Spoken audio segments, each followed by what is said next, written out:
Hey everybody, Rick with Rick's Adventures. In this video, I'm going to discuss the new Thailand DTV Visa that's good for multi-entry and for 5 years. So stick around and let's get with it.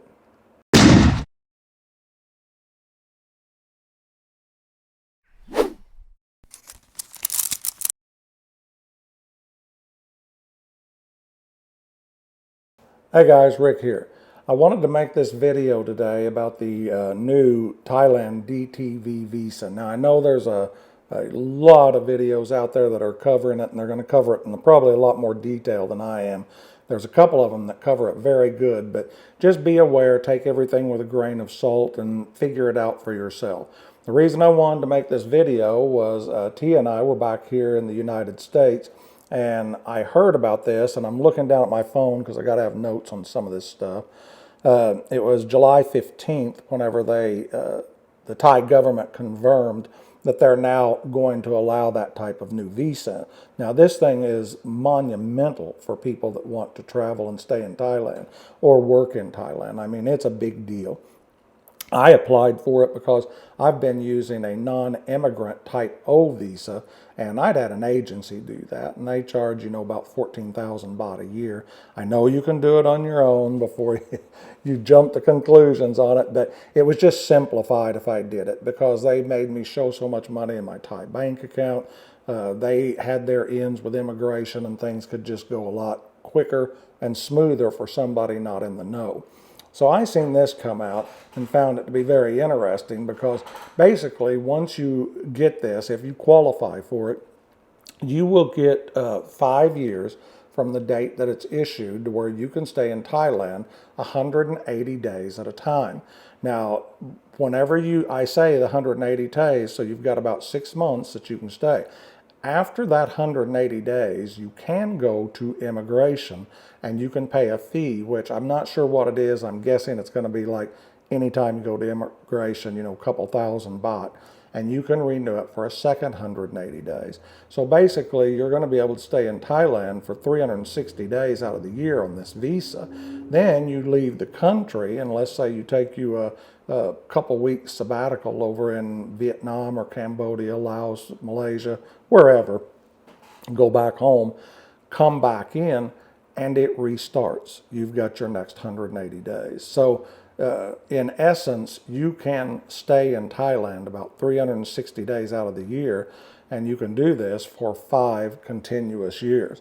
Now, for me, that's fantastic because I want to be able to stay over in Thailand at least 5-6 months each year. And on the non-immigration type O visa, you always had to show, like every time you would go back to, let's say your condo, or let's say you left your condo where you were staying, or apartment or home or whatever it was, and you travel someplace and they take a photo of your passport at the motel, they turn that into immigration because Thai immigration wants to track you, and rightfully so. So once they do that though, and you go back, and in my situation, I was always going back to Tia's farm, well then it became her responsibility, or if you had a condo, your condo's responsibility to turn in again that that's where you were at, and that's where your Tabian ban was. So they could essentially know you're back home again. Well, this can be a real pain if you're wanting to travel and make some travel videos, because for me, I wanted to travel around and go to all the different places in Southeast Asia, and every time I went, I was getting a hold of my guy at the agency or getting a hold of somebody and saying, hey, I'm going back home, file the paperwork for me at immigration. The way I'm understanding it on this, I'm not 100% sure, but because I supplied the Tabian ban of where I lived, it did not say anywhere in the instructions I read or anything I have heard so far that I have to refile every time I go someplace. Now, take this with a grain of salt. This is just what I'm getting out of it after talking to the embassy in Chicago. Number 2 on this, you cannot file from in Thailand for it. You have to file online, and it has to be from a different country. I was back in the USA. As soon as I heard about it, I filed for it. Now, what this is geared towards, I'm going to look over some of this stuff a little bit and give you an idea. It's geared towards either digital nomads, Freelancers, they also say it will work if you're coming over to, say, have medical or take Muey Thai classes, possibly take Thai cooking classes. Now, I can't talk to you about that part because I don't have any idea how that would work. I don't know what type of qualifications they are, if it's got to be over a certain time period for the classes, 6 months or 8 months. I do know you have to show verification that you're enrolled for the classes. They make that perfectly clear on the embassy site. So I'm going to go through here and just give you a few quick rundown on what I'm getting off the Thai embassy site so you'll have an understanding. Then I'll tell you what my questions were and how they answered them when I contacted the embassy in Chicago. The duration is for 5 years. It's multiple entry. You can go in and out as often as you want. Every time you come back in, your 180 days starts over. Length of stay per entry up to 180 days. Yes, it is extendable once per year, like I was saying, so you can come back and you can extend it again. You have to have a minimum age of 20 years old. You can include family in it.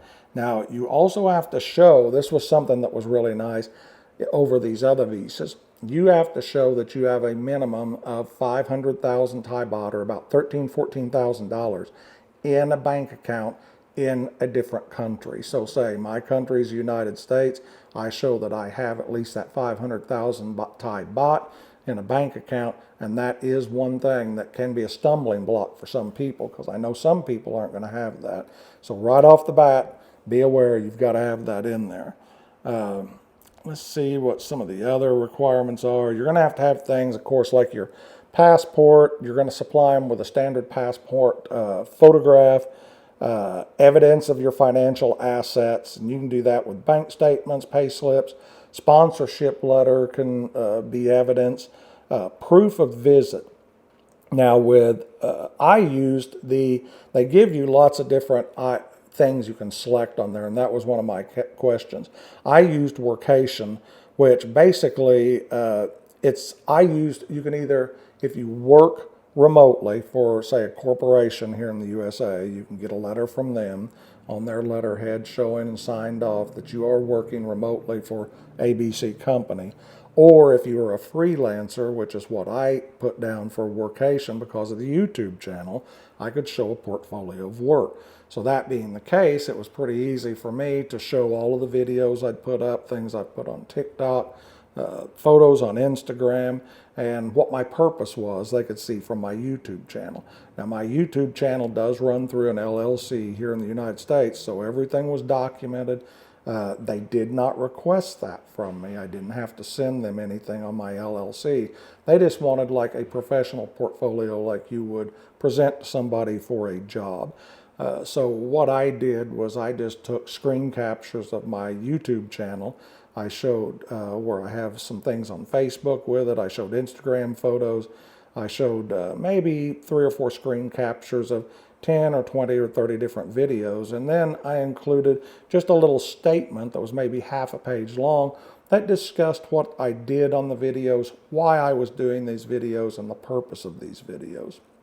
And that was pretty much all I gave them, besides the other things that were, I gave them, I showed the tab. I didn't show the Tabian ban. I take that back. I showed a letter from Tia because it's her Tabian ban and I'm not on it. But I did give a letter of reference from Tia that you can find these online. Even the embassy gives you examples that said she was inviting me to stay at her location, and then I was giving the address of it. I did not upload pictures of her Tabian ban. I thought I was going to have to do that, and which I could have because we did bring them here with us, but they didn't request it. They just wanted the address and the signed verification. And with Tia, maybe it helped, maybe it didn't, but I gave a picture of her government ID showing that she was a Thai citizen and also that she had worked for the government. So I included those in there. The process is pretty easy. Now, they say it cost, I think it was 13,000 baht. That varies, and I've seen that also online. It can change from place to place, and in Chicago, they charged me more than that. I take it back, my correction. The Thai embassy website says it costs 10,000 baht. Me getting it done in Chicago, it cost me about 13,000 baht. So it was about a 400 US dollar item for me, or expenditure for me to get this. But if you divide that out over 5 years, it's pretty easy with an agency to spend 10, 12,000 baht to get, them to take care of that for you. So, I mean, it was a no-brainer that getting this and having that multiple entry and being able to stay all year without border hopping or going down every 3 months, paying 19,000 bahts, it's a no-brainer. It saves you a lot of money. I'm trying to think of a couple other things. Here were some of my main questions. You're going to excuse me for looking over, but I'm getting to be an old guy and I have to look at things to remember. One of my things I wanted to be sure of is some of my funds in the U.S. for my account were in things like certificates of deposits or investments, that type of thing. And I asked them if that was okay. And to preempt this, let me back up a little bit. I called the Thai embassy in Chicago and got a hold of somebody so I could actually ask these questions. Because if you send them an email asking, they're just going to refer you to the Thai embassy website to read through it. Well, this is a new visa, guys, so the application process isn't really, they haven't got it down pat yet. I'm sure they're still trying to work through all the nuances of a different type of visa. So it was best for me just to call. I tried the email approach to no avail. It did not work. So when I called up, I was asking them if showing my certificates of deposit were enough. That they told me absolutely. The only thing they were concerned with is, did I in some type of an account someplace other than Thailand. You can use Thailand if you have it there, but if you don't, you can use a foreign account, which is awesome, that you have 500,000 baht, the equivalent of, which is $14,000 in a bank account.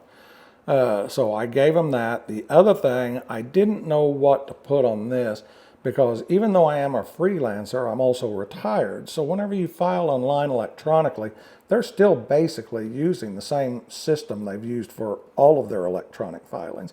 Same boxes, same questions, same everything. They've added DTV Visa in their drop-down list box. Well, it's, that's a little bit vague, and I understand their situation. They approved this thing, and they haven't had time to figure out all the questions people are going to have or they're going to have. So the website's kind of, it's iffy on a few things. Just like the funds, they really didn't ever state anywhere what was adequate. The employment details, I'm a retired guy, but I do this freelance, and I do this on the side because I enjoy doing it. And I asked them, I said, I'm not monetized. I don't do this for money. I do this to help people. And the lady there at the Thai embassy says, we're not asking for verification of your funds from what you're doing. She said, we just want to see if you're a freelancer, digital nomad, if you're an influencer, that type of thing. Now, if you have income coming in, that's fine. You can do it. But at this time, that is not something that is required. So for me, that worked great because I've got, I don't know, a couple hundred videos up, and I'm just not doing this for money. I'm doing this just to try to help people, that want to travel overseas. So that answered that question. So what I did was I selected freelancer because that is what I'm doing. I'm freelance working. I'm working for myself. I put in some things in the paperwork, explaining what I did in the portfolio, that, I was a retired IT business analyst, some of the different businesses that I'd owned. They didn't require me to have anything, just a general portfolio about things I'd done in the past. The other selection that was in there, I didn't really understand. I came to that place, and so what I asked them if I should select workation. Because I was doing YouTube videos, and I might video stuff in Thailand, but a lot of the stuff I edit's going to be right here in the studio back in the USA when I'm here. And she had told me yes, to select workation was just fine. Freelance, workation, any of those items if you're doing things like a digital nomad type thing, or I shouldn't say digital nomad because that could also be working for a company, which in a sense I am because I've got an LLC. But that aside, workation was good enough, and that seemed to work for me. I did tell them that I was writing some ebooks. Eventually I wanted to put up on Kindle to try to help people out. some kids' books that T and I are going to work on to do some Thai things. General things, just general things. So another thing that I was concerned about was, let's say that they didn't approve my DTV visa. Did that affect my non-immigrant type O visa that I currently hold? Because it doesn't expire yet. So I didn't want to apply for this, have them say, no, sorry, you don't fit the qualifications. All of a sudden, I can't go back to Thailand without reapplying whenever I get over there for a new non-immigrant type O visa. She said, absolutely not, doesn't affect it. If it's not approved for some reason, your other visa is intact, and you can try to, apply for this again, and figure out what you think was wrong, or you can, stay on the non-immigrant. The other thing I didn't understand for sure, hang on just a second.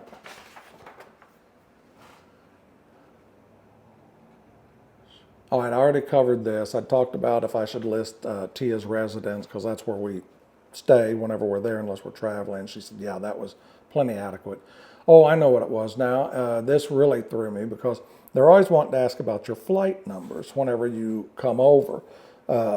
I know that if any of you filed online before, they tell you they want to see verification. They make you upload either pictures or have the flight numbers of your flight in, and in most cases your flight returning within the time period of the 3 months or whatever it is time period that they're allowing, as this changes frequently in Thailand.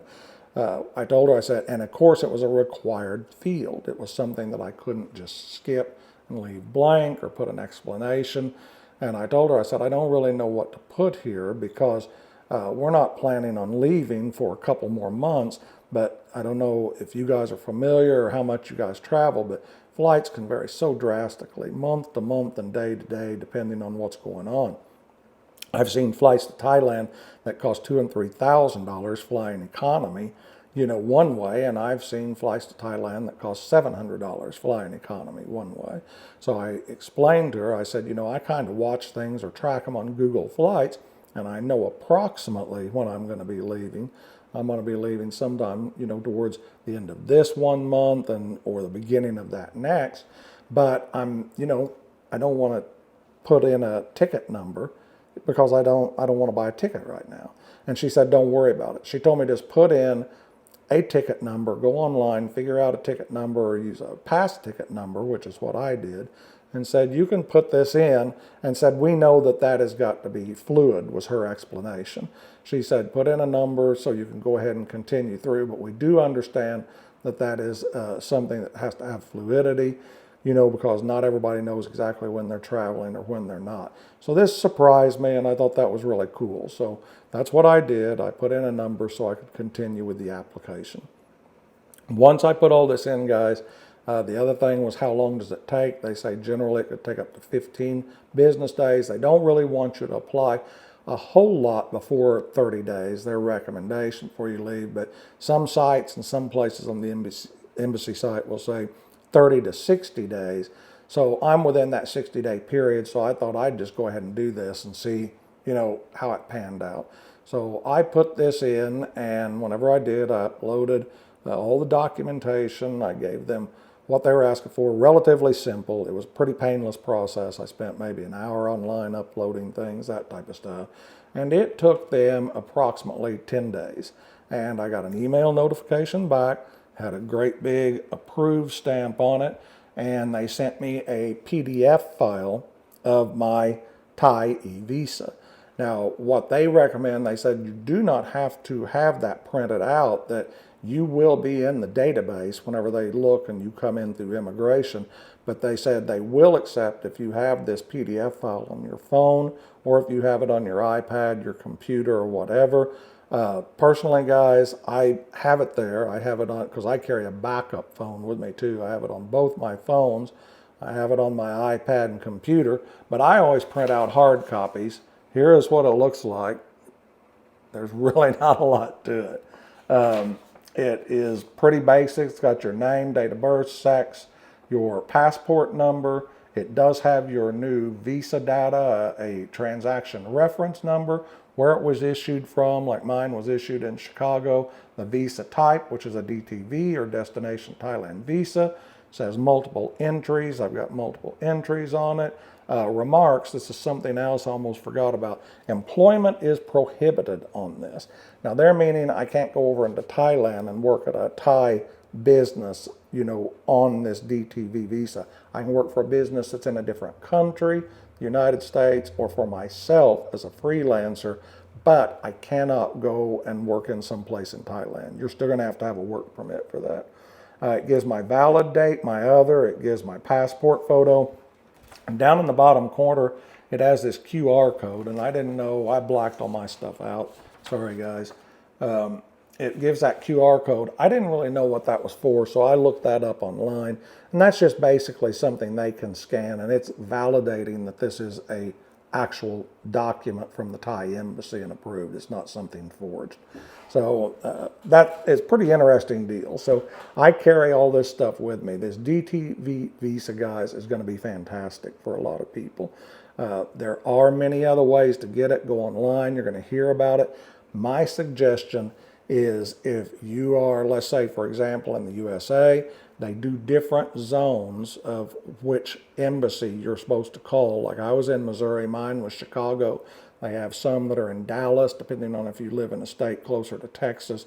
So look up what your area is, and if you have questions, go through the Thai embassy site. It's really self-explanatory. Print it out, look at it, make up questions on it, and then just simply call the embassy.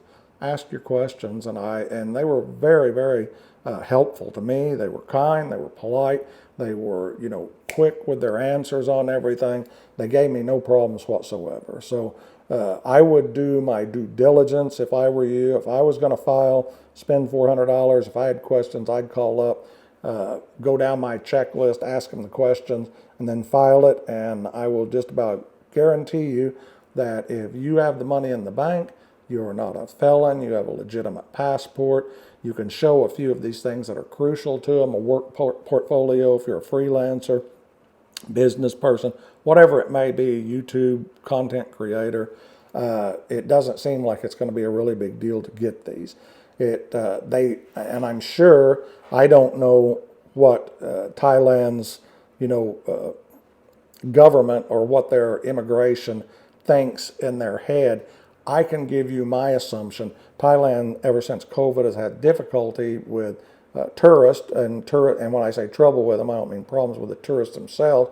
I mean tourism has dropped considerably, and that's hurt them financially on a lot of aspects. They're trying to get their tourism built back up, and what better way than for people that are content creators or work from home. Since COVID, many facilities now allow you to work online. I mean, you couldn't ask for a better deal, you guys.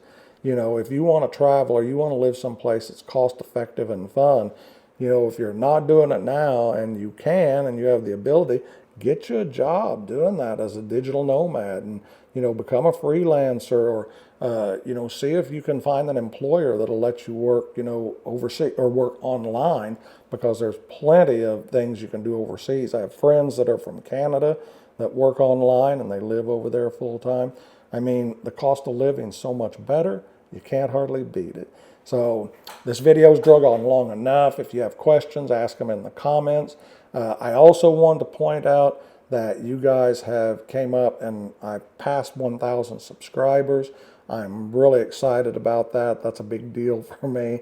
I know it's no Mr. Beast channel, but I'm still pretty proud of that. So thanks for watching, you guys. Share these things. I hope it helps you. This is Rick with Rick's Adventures. I'll see you guys soon. And tell me what you think about my patio shirt.